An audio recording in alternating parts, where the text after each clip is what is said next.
grace of our Lord Jesus Christ, and the love of God, and the fellowship of the Holy Spirit be with you all. Almighty God, to you all hearts are open, all desires known, and from you no secrets are hidden. Cleanse the thoughts of our hearts by the inspiration of your Holy Spirit, that we may perfectly love you and worthily magnify your holy name through Christ our Lord. Amen. I think Tom, so the theme for this morning, just while Tom comes up, is Hobbits and the journey of faith. And you'll hear more about why Hobbits come into it later. So those of you who read The Hobbit or Lord of the Rings, that's good. If not, it won't really matter. And Tom's going to do the first reading. You weren't expecting to do the word Hobbit when it's not written in. That was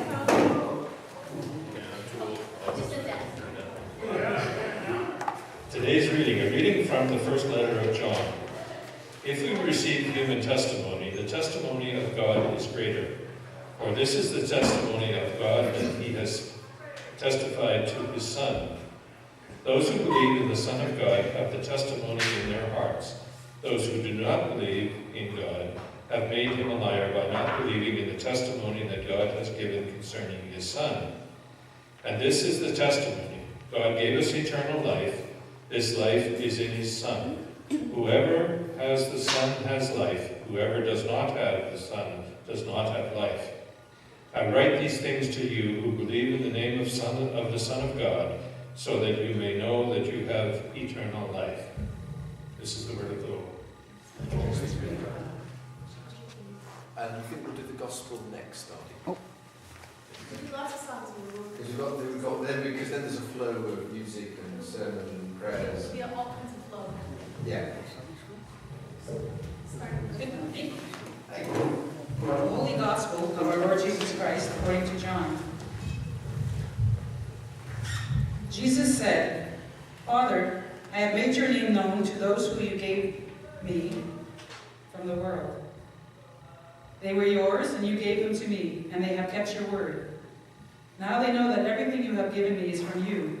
For the words that you gave to me, I have given to them, and they have received them, and know in truth that I came from you. And they have believed that you sent me. I am asking on their behalf. I am not asking on behalf of the world, but on behalf of those whom you gave me, because they are yours. All men are yours, and all yours are mine, and I have been glorified in them. And now I am no longer in the world, but they are in the world, and I am coming to you. Holy Father, protect them in your name that you have given me, so that they may be one, as we are one. While I was with you, I protected them in your name that you have given me. I guarded them, and not one of them was lost, except the one destined to be lost, so that the scripture might be fulfilled. But now I am coming to you, and I speak these things in the world, so that they may have my joy, so that they may have my joy made complete in themselves. I have given them your word, and the world has hated them, because they do not belong to the world, just as I do not belong to the world. I am not asking you to take them out of the world, but I ask you to protect them from the evil one. They do not belong to the world, just as I do not belong to the world. Sanctify them in the truth. Your word is truth. As you have sent me into the world, so I have sent them into the world. And for their sakes I sanctify myself, so that they also may be sanctified in truth. The Gospel of Christ. As you be seated, we'll sing a couple more songs. Some of these songs we've sang fairly often recently, some not so much, but some fairly often. Sometimes that can help us to focus a bit on the words a little bit more when we're not struggling to learn the melody. So hopefully with this one, that's the case.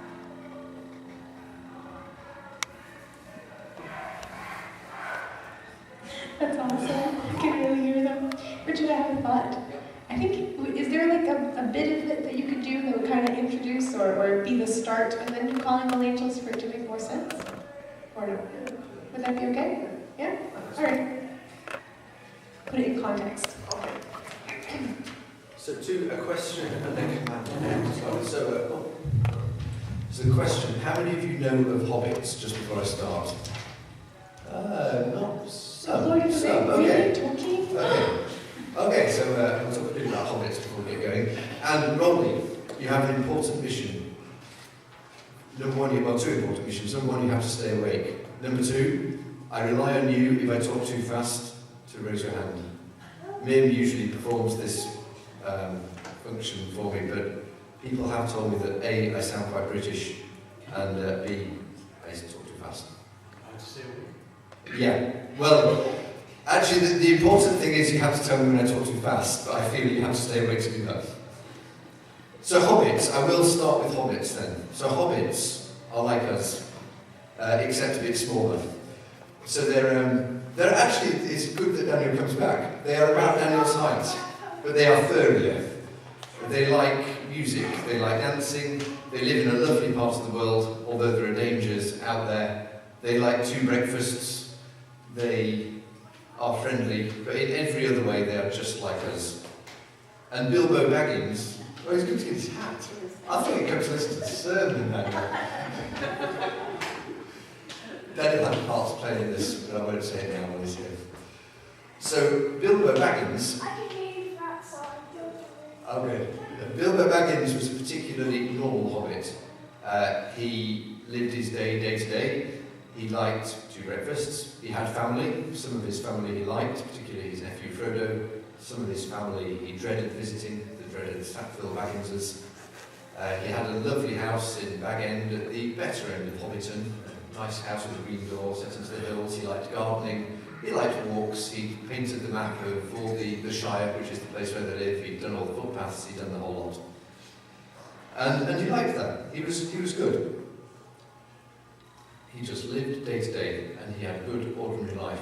Until one morning, he was sitting outside his front doorstep, as you do, smoking a pipe, as less people do these days, but you're kind of metaphorically smoking a pipe, when a wizard arrives, a wizard called Gandalf, who's been around for some time, or been away for some time, but he had kind of known him roughly of old. And Gandalf doesn't really say very much in that first visit, but he definitely disturbs Bilbo's equilibrium, just by coming back into his life and potentially preparing him for other things. And Bilbo's a bit disturbed that day. He kind of, he doesn't quite know where he's put the kettle, he loses things in the back of the pantry, he's unsettled. But by the end of the day, he's calmed down and he's beginning to think, oh, it didn't really happen, it's all okay.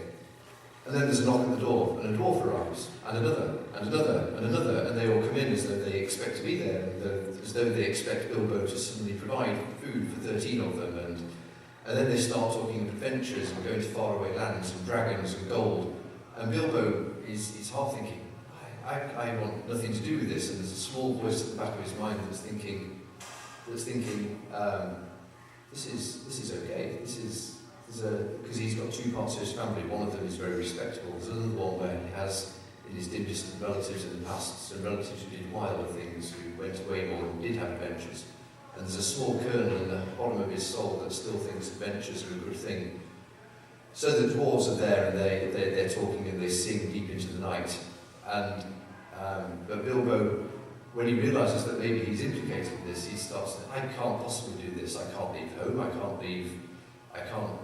I just can't do it. I'm not a burglar. I'm not part of adventures. That's things that happens to other people, not to people like me. And he puts all these objections out there, just like we do when we don't want to do something, or we want to do something but we're too scared. Oh well, when I've done this, then I'll be ready to be really holy. I can go and help that, but not until I've finished this. And I'm not that person. I don't know how to preach a sermon. I can't read in church.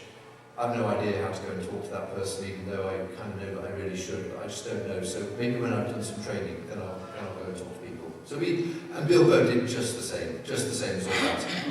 And even so, he goes to bed eventually that night, and he wakes up in the morning and the house is quiet, and he begins to think it's all a dream. But then he finds a letter on the mantelpiece, and he eventually rushes out, even without his handkerchief, which I think is a big thing for him, because he lives a calm, ordered life, and he catches up with the dwarves, and off he goes on this adventure to gold and dragons. So just to set this, and all journeys have a beginning, and then I did a little tiny bit of research on biblical journeys, of which there are also very many. And I discovered that apparently there are 4 or 5 things that always happen when people go off on journeys. There's a confrontation, something that gets your interest, something that gets your challenge, maybe something that challenges how you're thinking, makes you think that maybe you shouldn't just be a hobbit that lives in your comfortable hole all your life. Then there's usually an introductory phase of getting to know people, getting to know God, getting to know what's going on. For example, talk about dragons and gold and just awakening that kernel. And then there are always objections. Moses, after he saw the burning bush, was just as bad as Bilbo. But, oh no, I can't do that, God. I'm not a prophet. I don't know how to talk to people. I've got no gift of words. The Israelites will never follow me. And God gently tells him, yes, they will. And eventually he goes. And it's the same if you can find other examples in the Bible where people really don't think they could do it. But God, just as Gandalf did with Bilbo, God often does know things about you or about us that we don't know. And then, after the objections are over, in the biblical phrase, there is usually reassurance.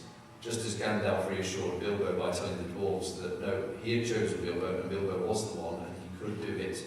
So God tells us, maybe through other people, maybe through ourselves, that we can do things that we didn't realise that we could.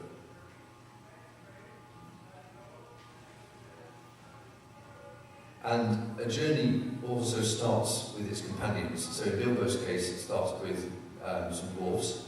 He was brought in to make up the numbers, but he had a very important role to play later on. And with us, we also start a journey with some companions, with friends and family around us, people we trust, people who guide us in that. And but as our journey goes on, other people tend to come in and out of a bit. We have other companions. Some of them we look for, some of them we don't look for. And more of that in a bit, but maybe now's a good time to sing. Is it? Yes. Okay, it's a good time to sing. Okay. So Calling All Angels is a song that we've done before. It was never intended as a particularly churchy song, but Lauren says the theology is dreadful. I think it depends on how you interpret it. So I think you've mostly all sung it before with me, so please join in. But it is about the journey, right? It's about the journey through life, but very well expressed.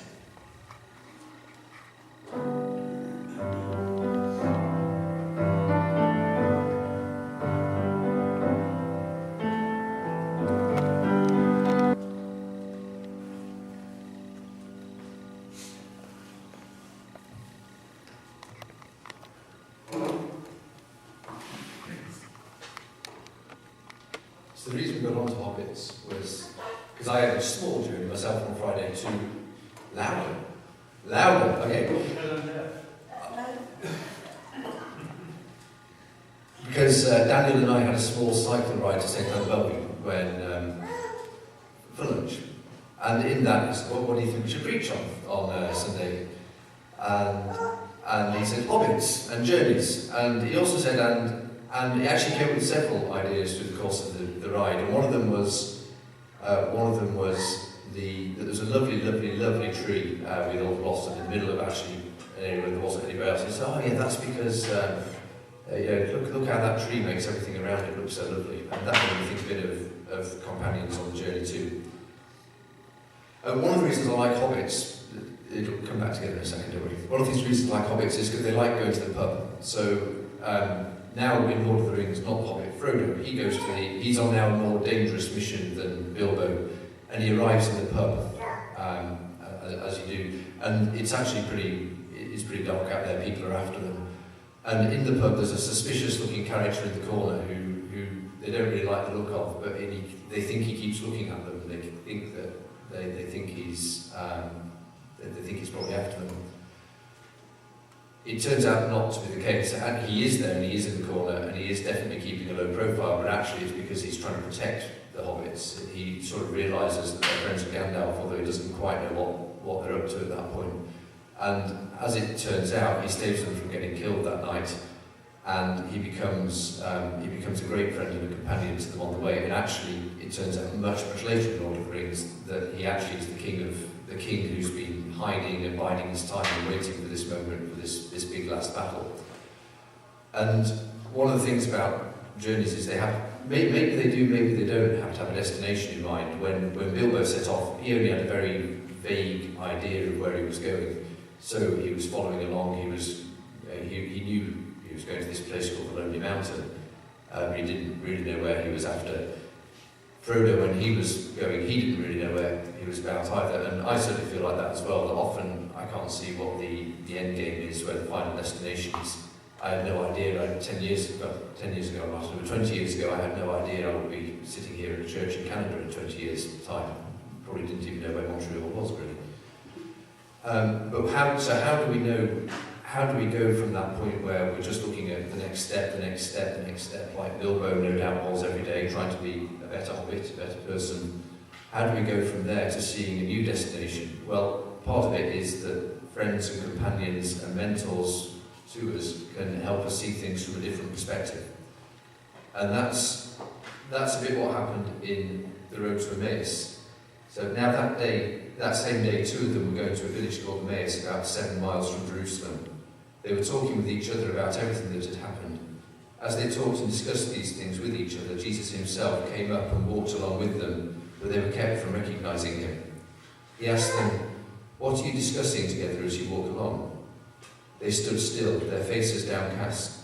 One of them, named Cleopas, asked him, "Are you only a visitor to Jerusalem and do not know the things that have happened there in these days?"